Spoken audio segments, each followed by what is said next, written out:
Mini episode 1508 of the FDH Lounge is brought to you by Sportsology, delivering unconventional columns and webcasts about sports, TV, music, movies, and more. Follow them on the web at sportsology.com. The FDH Lounge. You'll want to schedule your life around it.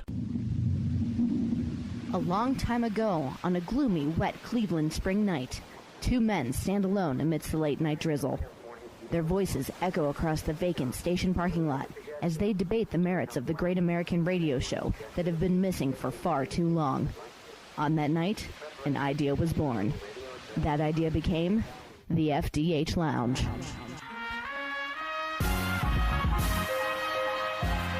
Welcome to the FDH Lounge. Hello, everyone. Welcome to FDH Lounge, mini episode 1508. This is FDH managing partner Rick Morris with you.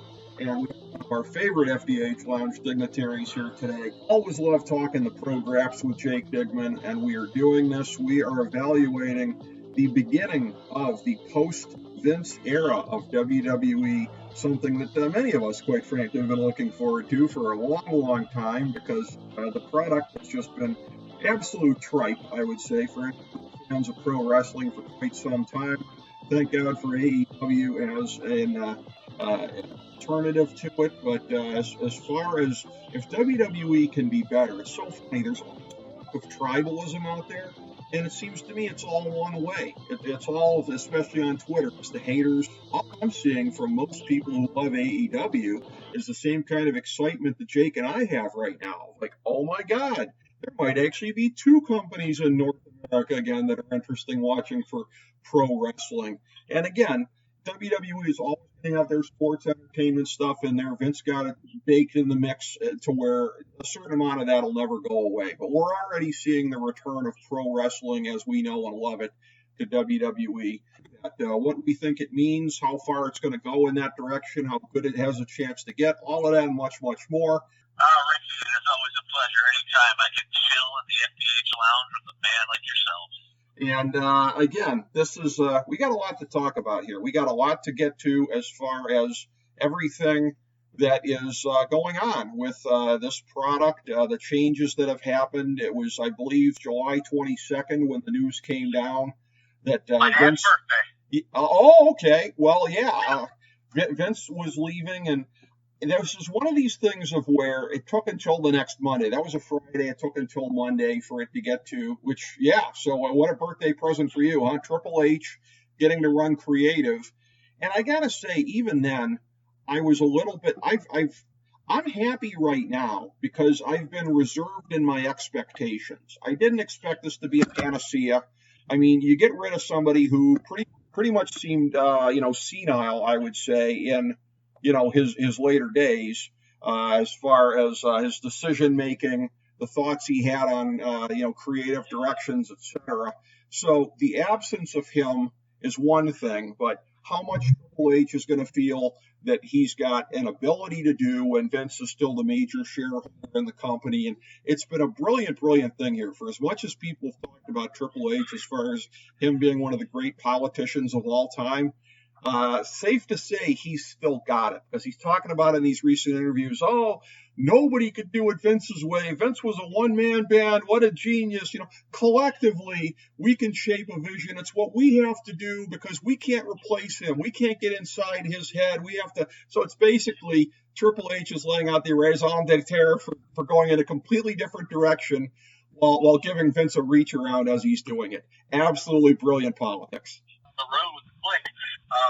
Good old Paul Levesque finally got the payoff because, while everybody else was drinking and taking their sodas, he was the wheelman and learning and observing and, made his way through. And look at that, a new day has dawned. Who would have ever thunk it that back into the McMahon Helmsley era is officially a thing now? Yeah, it's a shoot, Jake. It's a work. It's the work that turned into a shoot. Turned into a shoot. Gotta love when that happens, That's the greatest thing ever. Somebody shared a thing.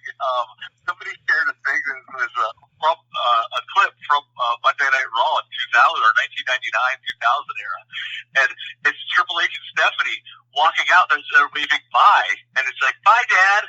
Well, bye, brother. And it's like, well, who's going to run the company now that your dad and your brother are gone? And Triple H is like, well, what about us? And she's like, yeah, us. It's like, when a work turns into a shoot. Yes, that's where we are. The work turned into the shoot, and it's one of these deals where it's all unfolding, I think, thus far in the right kind of a way. Now, the one thing you never want to do in any kind of a circumstance, as badly as change is needed, is, and you go back to, I mean, the worst proponent of them of all time was Vince Russo, but resets are death. You can't, yeah. You don't ever want to do a reset because you're just basically slapping the audience in the face with everything you've been watching has been, which realistically it has, but you've still had the better part of 2 million people that have been watching this tripe over a period of time, and they don't want to be told that it was all worthless and meaningless. And one of the funniest things, this is one of these things of where you and I love deep ironies and stuff. And if you go back to the days of Mid-South Wrestling, one of the biggest enemies of exposing the business was Bill Watts, right? You'd get fired if you lost a bar fight, faces and heels can't fraternize in public, etc. But Bill Watts, yes. And who, however, among the old time exposed the business worse than Bill Watts? And here's what I mean by that, because you know as well as I do, because I know that one of your favorite events, probably from the WCW days, was Wrestle War 92, Stinger Squadron in the War Games, okay? You had, and this is right before the Bill Watts era really started, easily the top 5 baby faces in WCW. They pretty much let you know, these are the 5 guys. Probably number 6, but 1 or 2 tiers below is Ron Simmons. Bill Watts gets the book and he's like, F it, I don't care. Ron Simmons is my next champ. He's going to win a lottery out of a paper bag just so people think it's even more random. And then he puts him in there to wrestle Barbarian, who I love, but I mean, that was mid-card as hell, putting that match on at Halloween Havoc. So Bill Watts exposed the business. You never want, when a booker takes over, for it to be, oh, here's the new chosen ones. It's worst of all subtext when it's actual text, like Jeff Jarrett in 99 with, you guessed it, Russo. Here, unsurprisingly, none of that thus far. We're hearing talk that Karrion Kross might get the rocket push, might be in there with Drew and Roman Reigns sooner rather than later, but I trust that they're going to do Tony Khan style, and they're going to fatten him up along the way if it's going there. You got to feed the guy some wins rather than it be, oh, the friend of the booker came in and is getting the rocket push. Paul Levesque being an actual student of the game where the nickname came from. You got to believe that he knows all of the past mistakes that have been made from situations like this. You know, it's funny you mentioned the WCW 1992. It's like a early 90s WCW is a guilty pleasure in my heart. Like to the point where if I'm playing like a 2K, WWE 2K video game, I have a whole universe set up in that time era. Mm-hmm. And I think it's only because, like most other people, I would actually want to book it and do it right. And now, as you know, because it's stuff that whatever the Bill Watts rules, like in 1992, you're going to take jumping off the top rope. What is that? Right. You know, and at the same time, one of my favorite factions of all time, the Dangerous Alliance, very underrated, very underappreciated, I think, other than by the most hardcore fans. Yes. But tying that back into the WWE landscape right now, I agree with you that, you know, we're not going to see and we haven't yet. Okay, we're going to take the whole deck and just shuffle it and turn it upside down, you know? We're not going to do, like, you know, Jinder Mahal all of a sudden is the world champion. Yeah. Remember that? Been there, done that, threw up on my T-shirt. Mad fever dream. Yes, a mad fever dream. But, I don't see something like that happen, but there are going to be, you know, these slowly, subtle. We've already seen some minor changes. You can tell that the announcers are no longer being produced. They're speaking somewhat more for themselves as opposed to what Vince McMahon is trying to get his message across through them. Yes. I always felt that, like, his way of micromanaging the announcers, like, dude, just go out there and announce it. You know? Right. You weren't very good at it back in the day, but go back out there and announce it. That's if you want. The line from last night's Monday Night Raw where Drew McIntyre said to Kevin Owens, we're wrestlers in a wrestling ring, so let's just wrestle, was like, that's a nice little homage. And at SummerSlam, Michael Cole starts saying, the Yeah. So I haven't heard the word belt yet, though. Yeah. But I did hear hospital. Yeah. So, these are little things that for, like, the average viewer doesn't even notice this. They don't care. They're not paying any attention. They probably completely tuned out words like medical facility. And, well, WWE Universe, they probably didn't tune out. Wrestling fans are creatures of habit. They just go with it. So they're going to be like, okay, and as soon as it changes and goes back, I think your casual fan is just going to be like, oh yeah, it's going to be a seamless transition for them because it's unlike us who have pined over this stuff, the sport of kings, the grapples for our whole life. I would say the majority of people that watch are just kind of like, yeah, it's a thing, and they move. They don't get caught up in reading spoilers and doing wonderful podcasts like this, I don't believe. I could be wrong, I don't know. I haven't seen what the numbers are. Yeah, I don't know about that either way, but it's one of these things. I do have to say, though, there is far less casual fans than there were back in the day, so I might be completely wrong on that now that I think about it. The number might be a lot closer.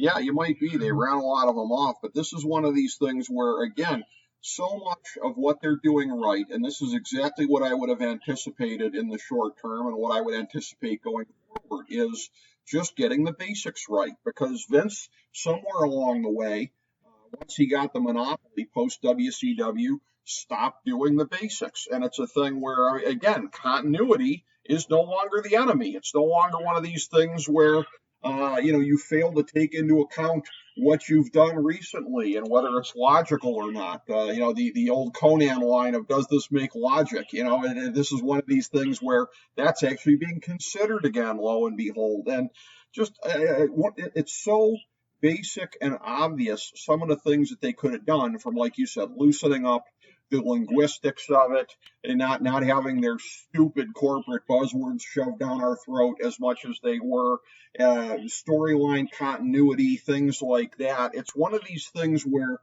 it's really like the guy that goes to the doctor and complains of a sore groin, and the doctor's like, well, stop punching yourself in the groin and maybe it won't hurt as much. They've stopped punching themselves in the groin when it comes to getting the basics right, Jake Digman. The thing that's going back to the basics, though, on this, it's Triple H went from running the future of the company, had a path that was, NXT, the black and gold brand. Yep. And at the time, it was like the indie, super indie fan. Everybody loved it. Survivor Series 2009, where NXT invaded the main roster, dominated on the pay-per-view. It was like, okay, we have an idea of where we're headed to. And then Vince McMahon wakes up one day and just decides, you know what? Nope. Well, it was probably right after Tripp's heart attack. And then, nope, we're changing everything. It's like, I don't like any of this stuff, and blah, blah, blah, blah. And even at that time, I'm like going, you're 70-some years old, man. You eventually got to look beyond the hanger-ons, which, as was announced today, we wish you the best of luck in your future endeavors, Mr. Johnny Ace. Right. One can only assume Bruce Pritchard is not far from around the corner, not much further down the road. And dare I say, and dare I hope, take Kevin Dunn with you as well. If we're going to do this thing, start over something with.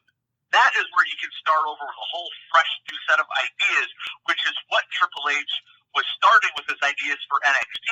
What he was, the vision he had there, which weirdly ended up becoming somewhat a variation that turned into AEW.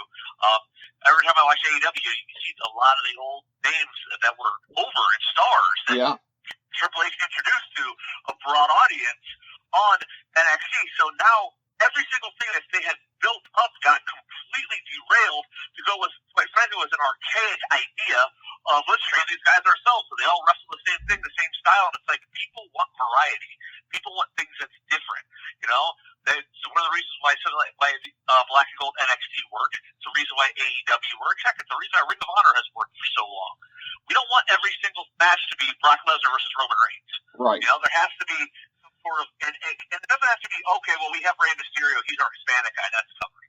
Right. No, do a little bit of changes that, unfortunately, now all that work, years and years of build-up, got completely wiped away, which is how none of this was, well, we all know how it came down, but none of this was in the pipelines nor in the plans for Vince to leave ever, because I'll just say it, his ego wouldn't allow for that to happen. Right. Now he's got Triple H has to completely reestablish the developmental brand into as well as the main rosters, and I think the rebranding into, I guess it would be NXT, would we figure out 4.0 or 5.0 now? Something like that, yeah. Something like that. Yeah. But for the sake of WWE continuity, NXT 3.0, which is just take it back to what it was before, I think that's going to be more of a transition than the main roster itself. I really do. Because the main roster itself, the guys are all professionals. They've been around. They know what they're doing. You got the developmental brand now. He has none of the tools that he was using. And not only that, he doesn't have any of his coaches that he had from before. Right. Like, the biggest loss on this, I firmly believe, going forward, is William Regal. Yeah. Had William Regal still be the director of talent relations, well, yeah. Transition put him in there perfect. Done. Yeah. It absolutely baffled me that they had a whole system in place and it was working and fans were behind it. When guys, NXT guys, got a call to the main roster, fans would pop. They would know who they were. They'd see them and go, okay, I saw them on this show. Now, for the past couple of years, and this is the thing they're going to have to erase from the fans' minds, is you see somebody on NXT, on freaking USA, and then they debut on the same channel on a different show with a different name. And it's like, wait a minute. Yeah. Then it goes back to your whole thing with Vince McMahon. Nobody remembers 2 weeks ago. Apparently nobody remembers yesterday. Well, yeah. And that's where, again, let's not forget Samoa Joe as well. Samoa Joe would be very instrumental in this system as well. Probably, a sidekick to William Regal and helping to run the talent relations and developmental. We talked about the very same time when we were joking about NXT 4.0 or whatever it was, where I said to you, and this is much along the same lines as the great Walter line from The Big Lebowski, say what you will about the tenets of National Socialism, dude, at least it's an ethos. I was like, say what you will about this NXT 2.0, but it's going to be congruent with the main roster direction, because for all these years, every time a guy would get called up, we would all hold our breath until we got blue in the face going, oh my God, I hope Vince gets it with this guy and doesn't ruin him. And Vince ruined star after star after star that he was fed on a silver platter by Triple H. And it's one of these things where, you talk about this as far as, Bruce Pritchard and Johnny Ace, those guys being in there. Keep in mind, Pritchard's last run was up until, I think, 2008, which was when he got whacked, okay? So I was looking at this.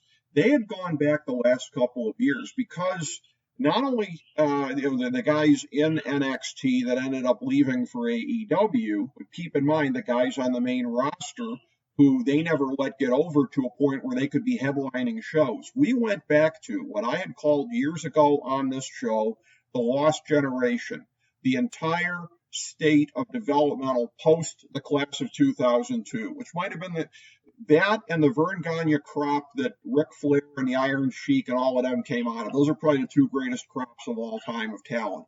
But they had nothing after that.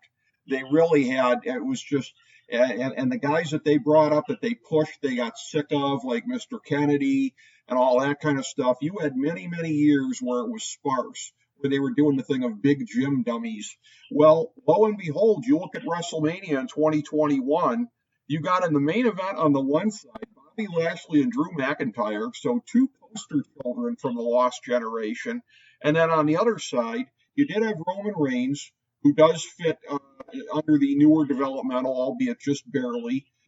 Daniel Bryan, who did sort of has a place of all his own in WWE history, I guess, and Ed. So you weren't seeing in there. I mean, Roman Reigns, by the skin of his teeth, I would classify as one of these guys of Generation H. Basically anything late model FCW into the NXT developmental system. If we're gonna count Roman Reigns, then Seth Rollins, then we have to count Roman Reigns. And Seth Rollins is a known protege of Triple H's from that period of time. So you got to say all the Shield guys at that, and Big E Langston and everybody kind of from there, right? Kind of fits into this Generation H. And they had been, with the obvious exception of Roman Reigns, the sometimes exception of Seth Rollins, marginalized under this new system here. And so now you're going to be seeing a reversion. These guys coming back from the NXT, you're seeing a reintegration with them in with the guys. And obviously, you're not going to see Drew McIntyre and Bobby Lashley pushed aside overnight. They're going to remain substantial guys in there. But they needed more. They needed, a tier of whether you consider them to be main eventers, upper mid-card, whatever you want to call it. Those ranks of legitimate guys have been very thin the last several years. And this is now a point of beefing it up so that you have the 8 to 10 guys in there where it's a viable kind of system to be an actual promotion.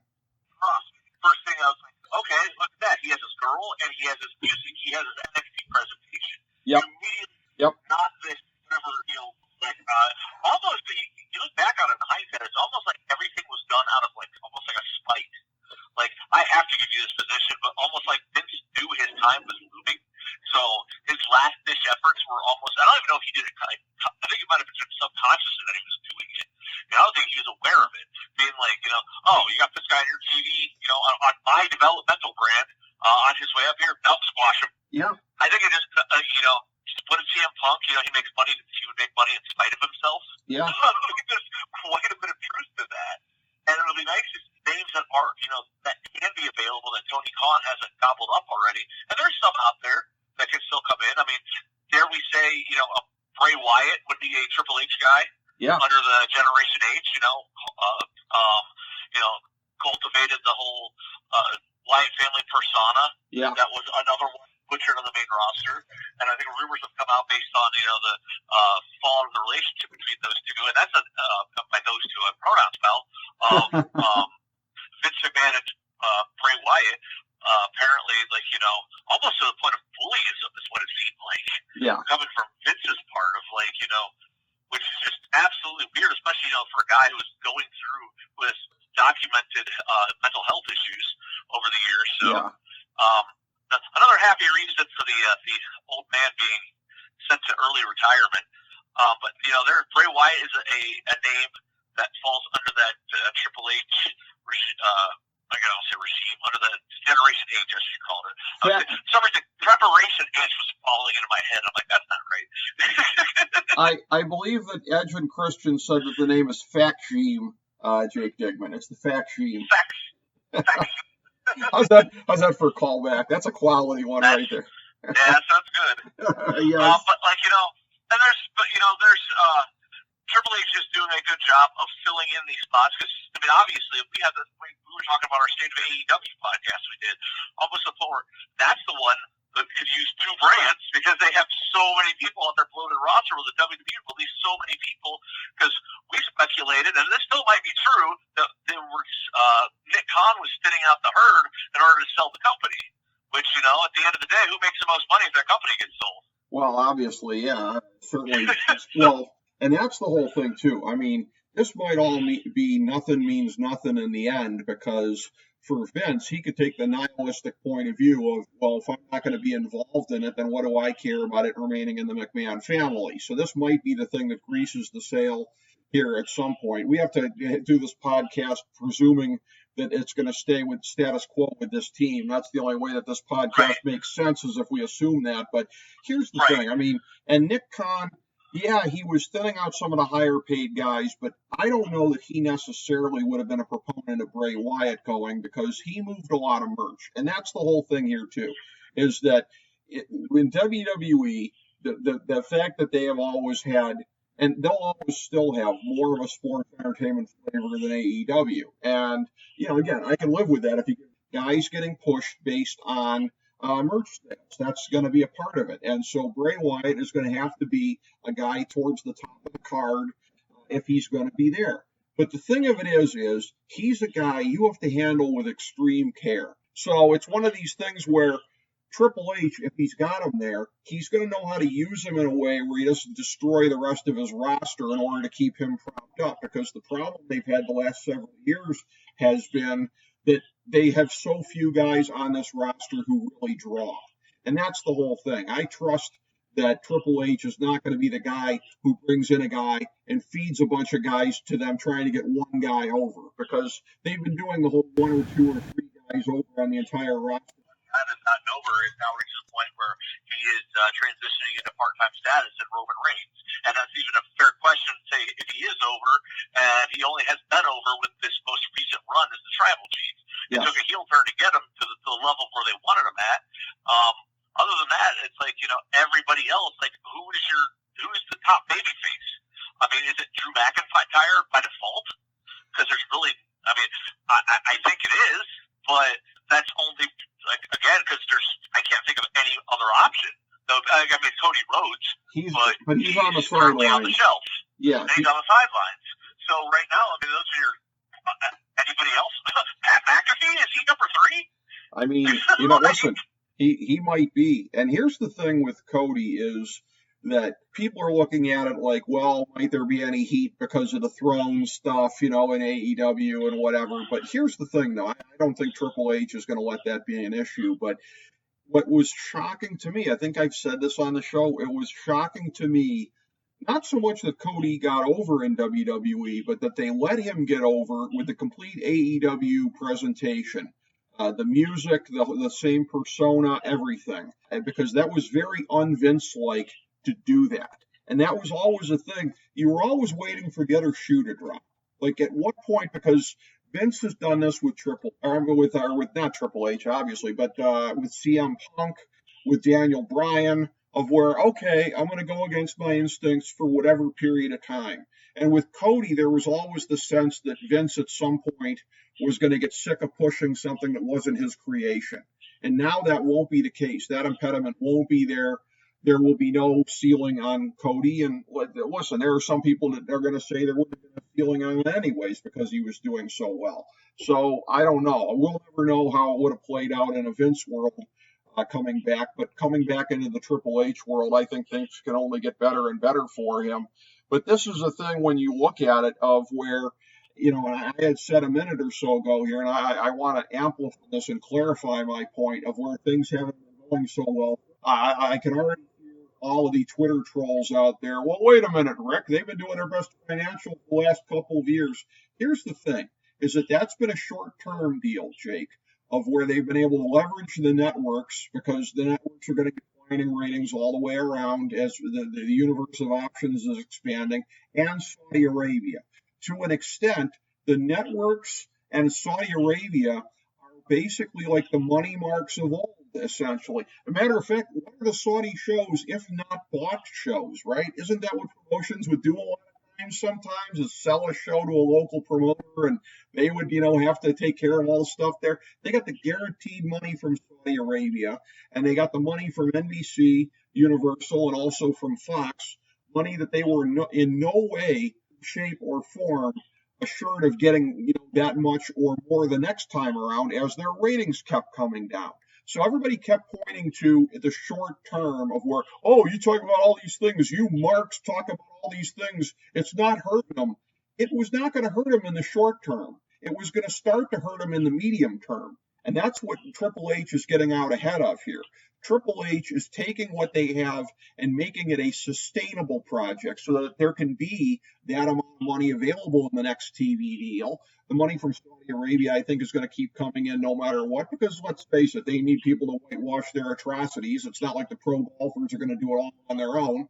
So, that money will always be there, just so that, nobody talks about the atrocities in Yemen. It seems to be working, sadly enough, but that's another podcast for another day.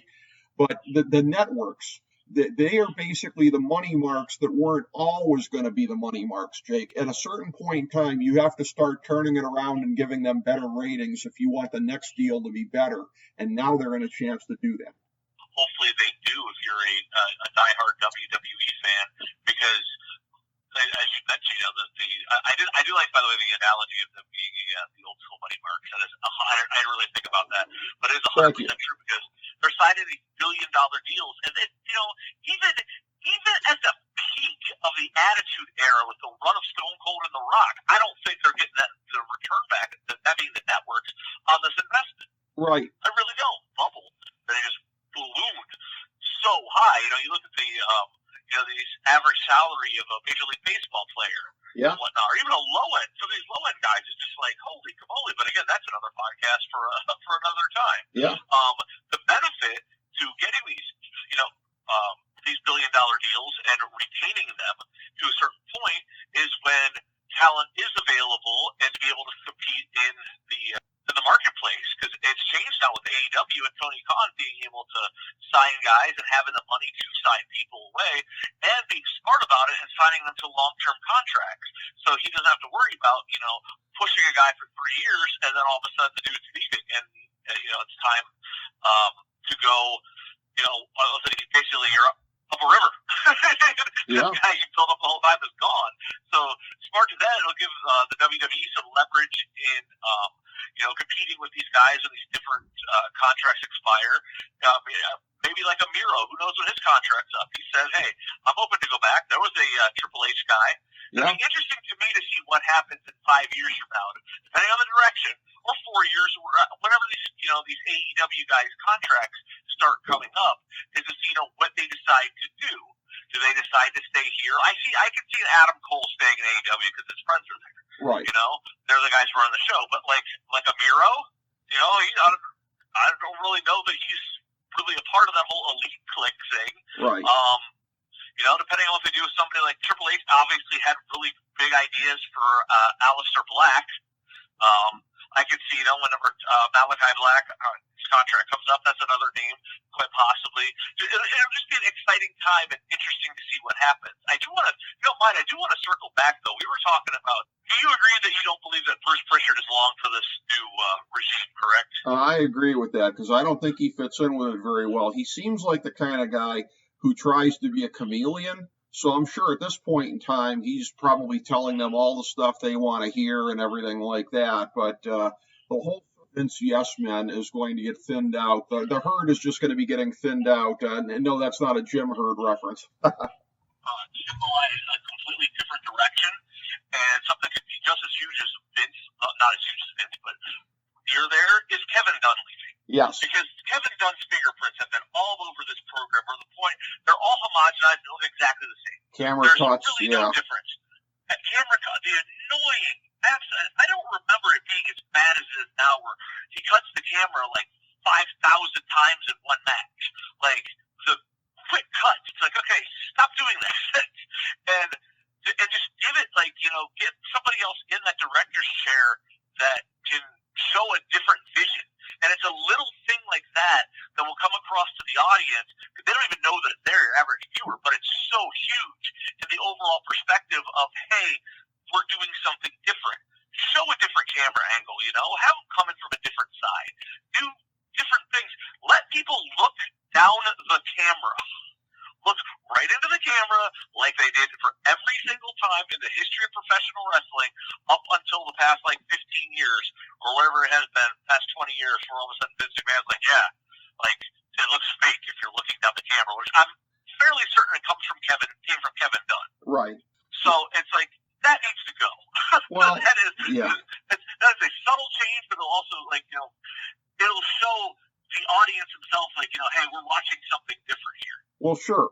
Kevin Dunn is just pure crap. I mean, it's one of these things where when your directing style, okay, when it comes from looking at a strobe light and saying, oh, you think you got some movement on your fastball? I'll show you something, Mr. Strobe Light. That's not a good approach. No, not at all. And it's almost to the point, it's if you're not epileptic, it might make you epileptic watching some of these. It might. Just slow this stuff down. But even more importantly than that, I think it's also what Kevin Dunn represents. Yeah. And he represents the old regime. Same thing with Bruce Prichard and those guys. They represent they're glad-handing yes men. Yes. And it's whenever a new president comes into the Oval Office, all the old presidents then lose their job. That's just how it works. Whenever anybody comes in and takes over a new company, if a company hires a new CEO or whatever, a man in charge, over time, it's his people that get put into the most prominent of roles. Those two, Kevin Dunn, more importantly, will always be a Vince McMahon person, a Vince McMahon guy, to the point where they're on speed dial, they're talking to each other. And let's be realistic too. We know that Vince McMahon is currently right now a WWE an unofficial consultant to what's going on. Yes. I don't for one second believe he just went away and he's sitting at home and browsing TV going, oh my God, this is great. Why didn't I watch this years ago? Right. I don't see this happening. So he might not be on there. He might not be officially, employed by the company. But I see we're seeing Vince right until he is physically or mentally incapable of doing so. Right as of right now, unofficially, Vince McMahon is in the old school Pat Patterson consulting mode, or George, who is it? It just slipped my mind. The promoter from Georgia that Vince had on salary for years. Just so he wouldn't go. Jim Barnett. Jim Barnett. He just had him on the payroll so that he wouldn't go work for anybody else. Yep, my boy. I guess Jim Ross does a really good impression of him.